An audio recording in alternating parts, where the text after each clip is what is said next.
Every year, tens of thousands of people facing charges pass through Cook County's criminal courts. Judges have the ability to restrict people's liberty while they are fighting their case before they even been convicted of a crime. An accused person may be incarcerated pretrial because they were denied release or can't afford to pay bond, placed on house arrest through electric monitoring, or subject to other conditions that control their movement or require them to do specific tasks. Through our work, the Chicago Community Bond Fund has noticed an alarming increase of the number of people being assigned pretrial conditions through pretrial services. Pretrial services are often ordered at bond court, and they can range from mandatory drug drops, curfew, 7 to 7 curfew or 24-hour curfew, mandatory check-ins with a pretrial service officer, abstaining from alcohol, and sometimes electronic monitoring. I didn't necessarily find out about pretrial services until the day I was released. It wasn't discussed with me at bond court or anything like that while I was incarcerated. Pretrial services were like frequently coming over my grandparents' house, looking for me like in the middle of the night at 2 or 3 in the morning. And everybody, this is a shock to everybody. We don't know why they're coming over there. They're not telling my grandparents why they're coming over there. They just keep showing up looking for me. Every time, the story never changes. And it got to the point where like I was getting tired of it. I didn't like that they kept going over they're my grandparents. Like why are you waking them? Obviously they keep telling you I'm not there, so like, you need to try something else. Like, you know, so that's when I got the call from my mother. Someone called the house phone saying that they would be there to come see me with the EM monitoring.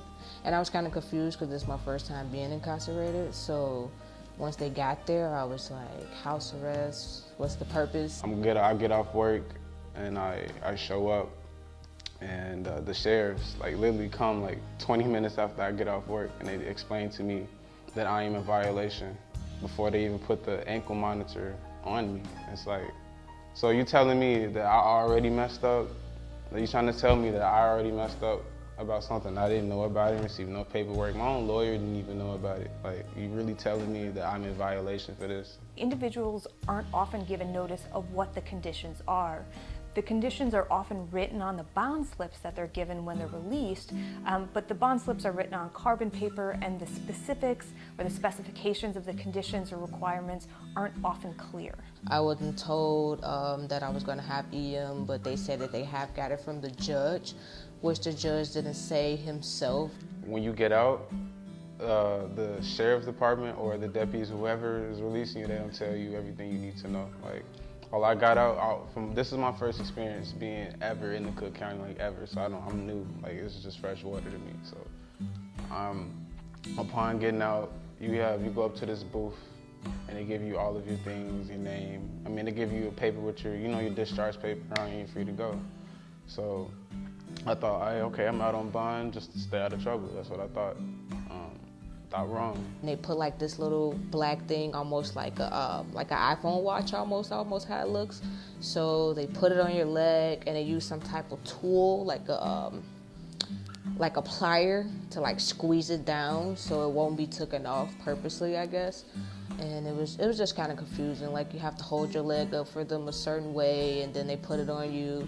It's like putting a leash on a dog, like, honestly. But it's like, I feel like it was very wrong for this being my first case, I just feel like it's not fair to a lot of people because you're not able to do what you really, really want to do with your life or enjoy time with your family, Like, I was supposed to go to a wedding the day after that I was released from jail, and I have to leave early.